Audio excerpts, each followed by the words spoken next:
Sa mundo ng PBA, hindi nawawala ang usapang galaw ng bawat team para mas lumakas ang lineup nila. Habang papalapit ang mas dikit na laban, bawat dagdag o palit sa roster, sobrang laki ng epekto sa takbo ng laro. Kaya naman, normal lang na may mga pangalan na umiinit at napag-uusapan ng fans.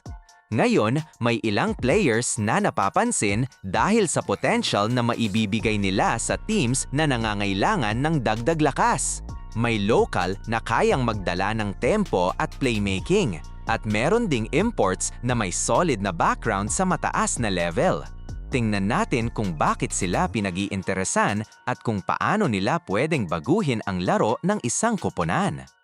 Unahin natin si Alex Stockton. Isa siya sa mga guard na kilala sa bilis at kontrol sa bola. Hindi siya yung tipong score first lang, kundi marunong talaga mag-organize ng opensa. Kapag hawak niya ang bola, makikita mo yung kumpiyansa niya sa pag-setup ng plays at hindi siya nagmamadali. Marunong siyang magbasa ng depensa, kaya napipili niya kung kailan aatake o kailan ibibigay sa kakampi ang bola. Malaking bagay din yung kakayahan niya sa penetration. Kaya niyang pasukin ang depensa gamit ang bilis niya, at kapag nag-collapse ang kalaban, doon siya nagiging effective sa pag-dish out ng pasa. Ito yung klase ng guard na kayang mag-create ng opportunity, hindi lang para sa sarili, kundi para sa buong team. Kaya kung papasok siya sa sistema ng Ginebra, malaking tulong siya sa pagbuo ng mas maayos na flow ng opensa. Hindi rin dapat maliitin ang scoring niya. Kaya niyang tumira sa labas at may consistency din siya kapag may space. Hindi siya yung laging hahanap ng tira, pero kapag kailangan, kaya niyang umako ng puntos. Yung ganitong klase ng guard, sobrang valuable, lalo na sa mga crucial na sandali ng laro kung saan kailangan ng tamang desisyon. Bukod pa doon, may energy din siya sa depensa. Hindi man siya pinakamalaki sa posisyon, pero bumabawi siya sa sipag at effort. Marunong siyang sumabay sa galaw ng kalaban at hindi basta-basta nagpapalampas ng assignment. Kaya kung pagsasamahin mo yung playmaking, scoring at depensa, makikita mo kung bakit siya pinag-iinteresan. Sa kabuuan, si Stockton ay isang steady na guard na kayang magbigay ng balance sa loob ng court. Hindi siya flashy pero effective. At sa isang team na gustong maging consistent ang takbo ng laro, malaking bagay ang pagkakaroon ng ganitong klase ng player.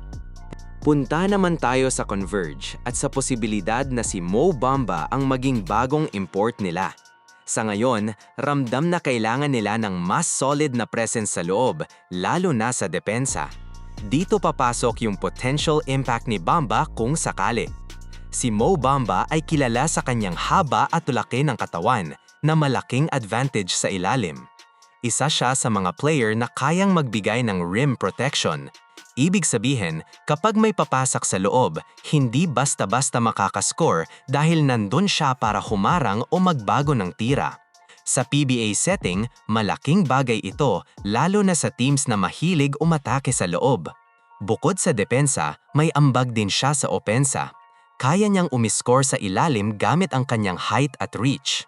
Madali para sa kanya ang mga second chance points dahil sa kanyang rebounding. Kapag may mintis na tira, madalas siya ang unang nakakakuha ng bola na nagbibigay ng panibagong pagkakataon para sa team niya. May kakayahan din siyang tumira sa labas paminsan-minsan na nagbibigay ng spacing sa opensa. Hindi man ito ang pangunahing laro niya, pero sapat na para igalang siya ng depensa. Kapag lumabas siya, nagkakaroon ng mas maraming space ang teammates niya para umatake. Isa pa sa importante ay yung presence niya sa loob. Hindi lang sa stats na susukat ang impact niya, kundi pati sa pagbabago ng approach ng kalaban. Kapag alam ng kalaban na may bantay sa loob, mas nagiging alangan sila sa pag-drive. Ito yung mga bagay na hindi laging nakikita sa numero pero ramdam sa laro. Kung mapupunta siya sa Converge, malaking tulong siya para maging mas matibay ang depensa at mas kontrolado ang rebounding.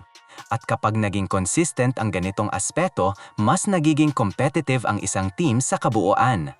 Isa pang pangalan na lumalabas para sa Converge ay si DeMarcus Cousins. Kilala siya bilang dating All-Star at naging pangunahing player ng kanyang team noon. Kaya pagdating sa talento at experience, hindi na ito pinag-uusapan pa. Kahit hindi na siya kasing bilis o lakas tulad ng dati niyang peak, andun pa rin yung skill set niya na pwedeng magbigay ng malaking ambag. Isa siya sa mga big man na kayang mag-score sa iba't ibang paraan. Kaya niyang maglaro sa loob gamit ang lakas niya at kaya rin niyang umatras para tumira. Maganda rin ang kanyang footwork na nagbibigay sa kanya ng advantage laban sa ibang big man. Marunong siyang gumamit ng katawan para makakuha ng magandang posisyon. Kapag nakuha niya ang pwesto, mahirap na siyang pigilan. Bukod sa scoring, marunong din siyang magpasa. Hindi siya selfish na player, kaya niyang hanapin ang open na kakampi kapag na-double team. Ito yung nagbibigay ng dagdag na dimension sa opensa dahil hindi lang siya scorer, kundi playmaker din mula sa loob. May experience na rin siya sa paglalaro sa Pilipinas, kaya hindi na siya maninibago sa estilo ng laro dito. Alam na niya kung paano ang takbo ng laban, pati ang physical na aspeto ng liga. Ito yung advantage na hindi basta-basta nakukuha ng ibang imports. Sa kabuuan, kahit hindi na siya yung dating dominant na player, si Cousins ay nananatiling malaking piraso na pwedeng mag-elevate ng laro ng isang team. Sa tamang sistema, kaya pa rin niyang mag-deliver at magbigay ng solid na performance. Sa kabuuan, itong mga pangalan na ito ay may kanya-kanyang kakayahan na pwedeng magdala ng malaking impact sa kanilang posibleng teams. Mula sa kontrol sa opensa hanggang sa lakas sa loob, bawat isa may maiambag na pwedeng magbago ng takbo ng laro.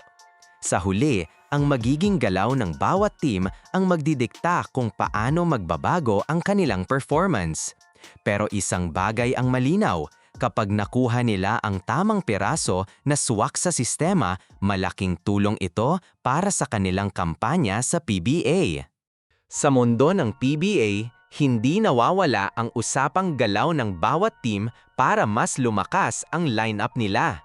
Habang papalapit ang mas dikit na laban, bawat dagdag o palit sa roster, sobrang laki ng epekto sa takbo ng laro. Kaya naman, normal lang na may mga pangalan na umiinit at napag-uusapan ng fans.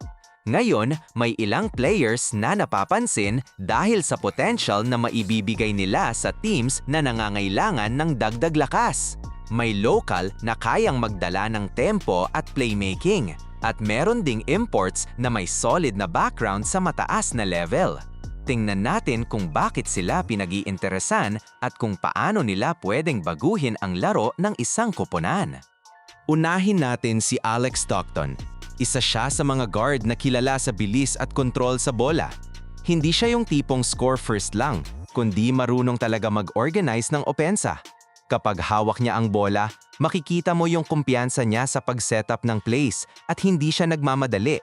Marunong siyang magbasa ng depensa, kaya napipili niya kung kailan aatake o kailan ibibigay sa kakampi ang bola.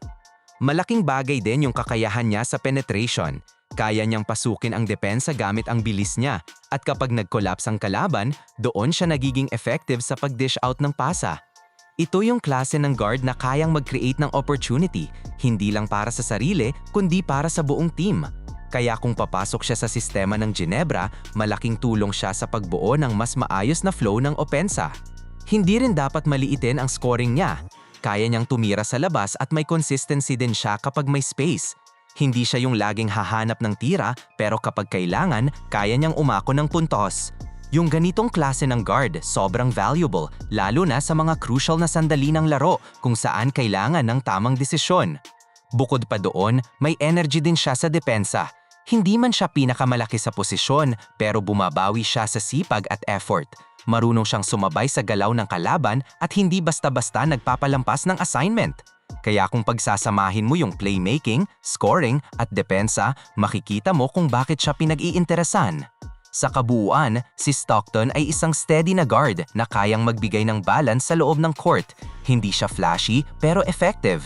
At sa isang team na gustong maging consistent ang takbo ng laro, malaking bagay ang pagkakaroon ng ganitong klase ng player. Punta naman tayo sa Converge at sa posibilidad na si Mo Bamba ang maging bagong import nila. Sa ngayon, ramdam na kailangan nila ng mas solid na presence sa loob, lalo na sa depensa. Dito papasok yung potential impact ni Bamba kung sakali. Si Mo Bamba ay kilala sa kanyang haba at laki ng katawan na malaking advantage sa ilalim. Isa siya sa mga player na kayang magbigay ng rim protection. Ibig sabihin, kapag may papasak sa loob, hindi basta-basta makakascore dahil nandun siya para humarang o magbago ng tira. Sa PBA setting, malaking bagay ito lalo na sa teams na mahilig umatake sa loob. Bukod sa depensa, may ambag din siya sa opensa. Kaya niyang umiscore sa ilalim gamit ang kanyang height at reach. Madali para sa kanya ang mga second chance points dahil sa kanyang rebounding. Kapag may mintis na tira, madalas siya ang unang nakakakuha ng bola na nagbibigay ng panibagong pagkakataon para sa team niya. May kakayahan din siyang tumira sa labas paminsan-minsan na nagbibigay ng spacing sa opensa. Hindi man ito ang pangunahing laro niya pero sapat na para igalang siya ng depensa. Kapag lumabas siya, nagkakaroon ng mas maraming space ang teammates niya para umatake. Isa pa sa importante ay yung presence niya sa loob. Hindi lang sa stats na susukat ang impact niya, kundi pati sa pagbabago ng approach ng kalaban. Kapag alam ng kalaban na may bantay sa loob, mas nagiging alangan sila sa pag-drive. Ito yung mga bagay na hindi laging nakikita sa numero pero ramdam sa laro. Kung mapupunta siya sa converge, malaking tulong siya para maging mas matibay ang depensa at mas kontrolado ang rebounding. At kapag naging consistent ang ganitong aspeto, mas nagiging competitive ang isang team sa kabuuan. Isa pang pangalan na lumalabas para sa Converge ay si DeMarcus Cousins. Kilala siya bilang dating All-Star at naging pangunahing player ng kanyang team noon. Kaya pagdating sa talento at experience, hindi na ito pinag-uusapan pa. Kahit hindi na siya kasing bilis o lakas tulad ng dati niyang peak, andun pa rin yung skill set niya na pwedeng magbigay ng malaking ambag. Isa siya sa mga big man na kayang mag-score sa iba't ibang paraan. Kaya niyang maglaro sa loob gamit ang lakas niya at kaya rin niyang umatras para tumira. Maganda rin ang kanyang footwork na nagbibigay sa kanya ng advantage laban sa ibang big man. Marunong siyang gumamit ng katawan para makakuha ng magandang posisyon. Kapag nakuha niya ang pwesto, mahirap na siyang pigilan. Bukod sa scoring, marunong din siyang magpasa. Hindi siya selfish na player, kaya niyang hanapin ang open na kakampi kapag na-double team. Ito yung nagbibigay ng dagdag na dimension sa opensa dahil hindi lang siya scorer, kundi playmaker din mula sa loob. May experience na rin siya sa paglalaro sa Pilipinas, kaya hindi na siya maninibago sa estilo ng laro dito. Alam na niya kung paano ang takbo ng laban, pati ang physical na aspeto ng liga. Ito yung advantage na hindi basta-basta nakukuha ng ibang imports. Sa kabuuan, kahit hindi na siya yung dating dominant na player, si Cousins ay nananatiling malaking piraso na pwedeng mag-elevate ng laro ng isang team. Sa tamang sistema, kaya pa rin niyang mag-deliver at magbigay ng solid na performance.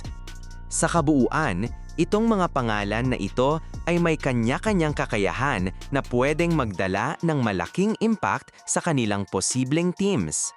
Mula sa kontrol sa opensa hanggang sa lakas sa loob, bawat isa may maiambag na pwedeng magbago ng takbo ng laro. Sa huli, ang magiging galaw ng bawat team ang magdidikta kung paano magbabago ang kanilang performance. Pero isang bagay ang malinaw, kapag nakuha nila ang tamang piraso na swak sa sistema, malaking tulong ito para sa kanilang kampanya sa PBA.